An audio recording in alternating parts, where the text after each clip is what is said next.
And it's Ken Kreitzer for Sons of the American Legion Radio, part of Squadron 135 and located in White Plains, New York, Post 135 of the American Legion.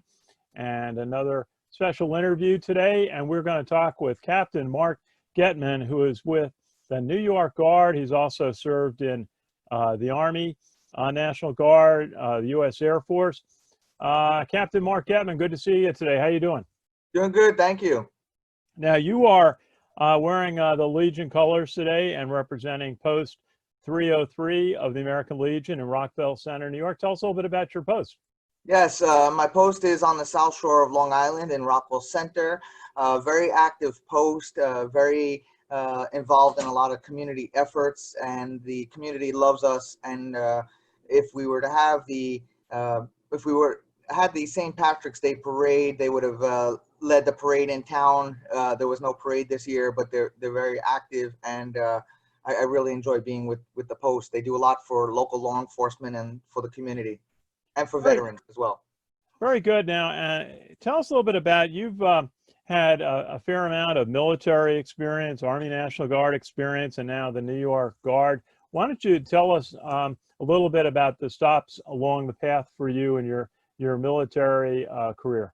Sure. I got to go back a couple of years. In '96, a few years after I graduated college, I had an opportunity to work with a family business, but I've always wanted to be in the military, and my father wouldn't let me go into the military after high school. So he said, finish college, and after college, you could go. So in '96, I had signed up for the Air National Guard in Roslyn Air National Guard Station. This was downsizing in '96, and they said, sorry, we can't get you the job you want unless you want to be a cook. It was just the downsize of '96. I switched to active duty, went to Lackland Air Force Base, and second week in, I injured my knee, and they said, listen, you could stay in or get out, rehabilitate, we'll medically discharge you. I took the medical discharge, wanted to, strengthen my knee on my own. Fast forward, I was in the Civil Air Patrol also for several years, and then I heard about the New York Guard in 2001, right after September 11th, and I switched from Civil Air Patrol to the New York Guard. I enlisted in the New York Guard as a corporal at the time, made sergeant, made lieutenant, and then I said things changed, and I said maybe I should join the National Guard. I should get paid for it. It's an opportunity I had. And went full circle, enlisted, Signal Corps, went to basic training, and was commissioned as a chaplain candidate in 2008. And I left the National Guard in 2014. Still wanted to do something, and in 2014, I went back to the New York Guard, not as a chaplain, but as a public affairs officer, and I'm now the director of public affairs. Well, that's great. I got to get back to your comment about serving and training it to be a chaplain. That's something we're working very actively on, updating Chaplains Hill at Arlington National Cemetery. We worked with the Jewish War Veterans to donate the Jewish Chaplains Monument in 2011, and we're working right now on a update to the Protestant Chaplains Monument, which would add names of 25 chaplains that were killed in service from the Korean War on. What did you learn being a chaplain during that time? How to deal with stressful situations, or how to make others who are going through stressful situations feel at ease, care for them, let them know that there's somebody there that they could vent to, not to be afraid to open up to the chaplain. Don't hold it in. I was also on Joint Task Force Empire Shield, which is our joint task force in the train stations and the airports. And I was their chaplain part-time for 4 years. And my first day in the job, seriously, the first day of the job, they said, chaplain, we need you to talk to a soldier whose son was killed by a drive-by shooting. And, she's going through a traumatic event, and you don't jump right into, hey, what happened? Tell me what happened. And you got to learn to peel away the layers and make them feel comfortable to open up to you. And to this day, when I see her, she's like, I can't remember how great you were, how kind you were, how caring you were. And that's what we want. That's what we learn to be as chaplains: caring, and nurturing the those who serving, remember those who served, and be there for soldiers service members whenever they need somebody to talk to.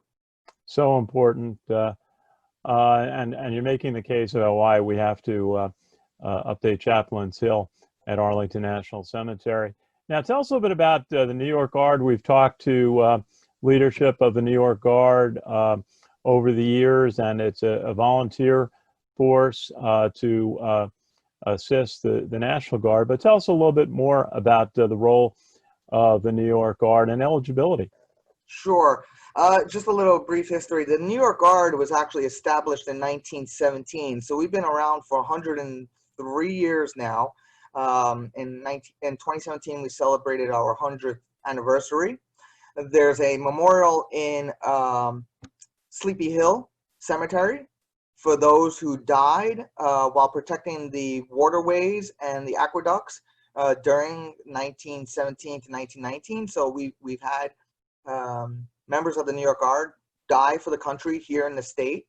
We're open to anyone who's 17 with parent approval, up to 60, I believe 68 if you've had prior service, and 63 with no prior service.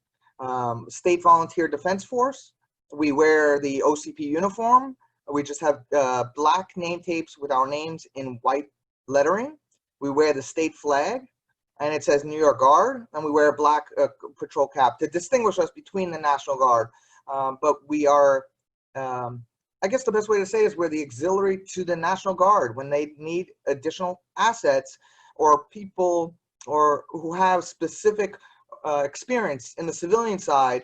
They know that we have this, and they'll call us up because they know we have our force is a little bit older, who have a lot of experience. So they will call up somebody who's in the New York Guard who has 15, 20 plus years experience doing X, Y, and Z, then calling up a National Guard soldier first who may be a 18, 19, 22-year-old who has only 6 months of experience. So it depends on what they're looking for. And right now we have 85 service members on state active duty serving in various roles. Well, I actually bumped into a doctor near me in White Plains who was a member of the New York Guard and worked for the group. And tell us maybe what are some of the roles and skills that members of the New York Guard bring to the National Guard and to serving the state. Besides your medics, your lawyers, we have medics, we have lawyers, we have IT professionals. We have HR professionals, human resources professionals, admin professionals. For example, public affairs, like myself, I have over 20 plus years, almost 30 years of public affairs experience. So we'll get called on to do public affairs missions to assist the National Guard, to assist the naval militia if they can't get their assets out there. We have right now they're serving in logistics. They're helping with logistics missions in Camp Smith. They're helping, and then we have general workers who are helping doing swabbing at the sites. So, and then there's the other mission that I just came off of, Lake Ontario. I was there for a week taking pictures, but they're there helping build sandbags and aqua dams.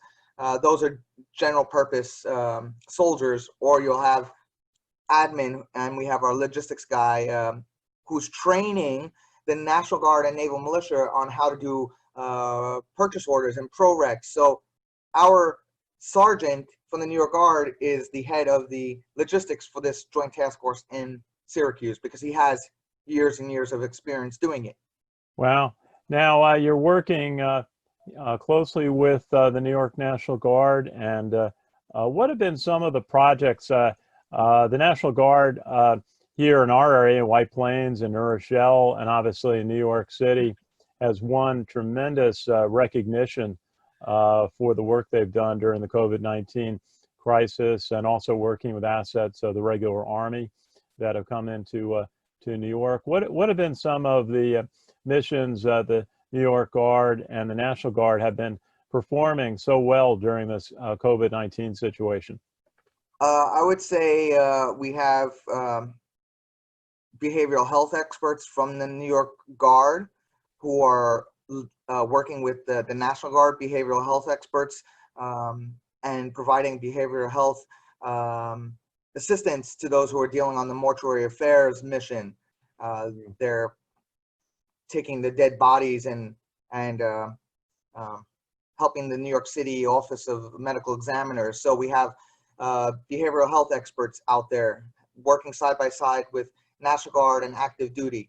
Logistics, we're side by side with them, loading the trucks with the supplies, with the sanitizers, with the food, and that's getting out to the communities that are in need of that.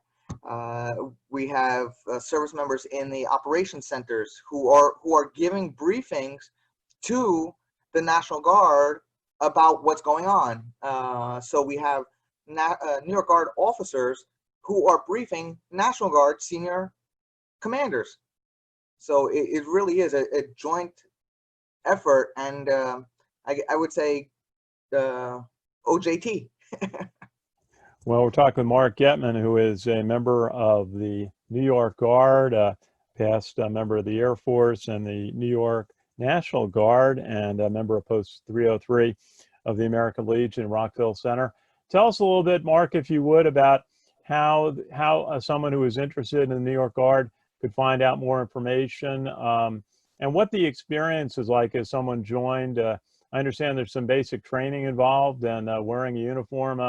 Tell us a little bit about what the experience would be serving the state, serving the National Guard as a New York Guard member.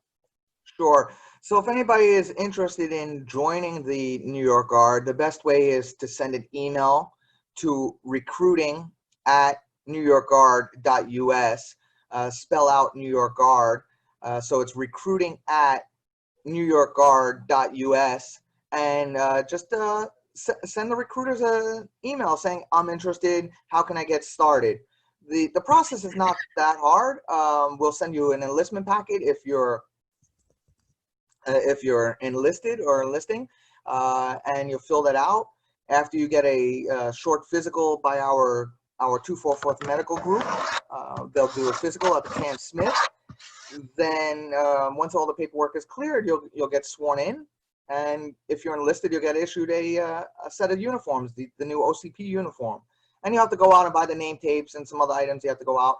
And if you're not prior service, you will do a week of our what we call IAT, initial entry training.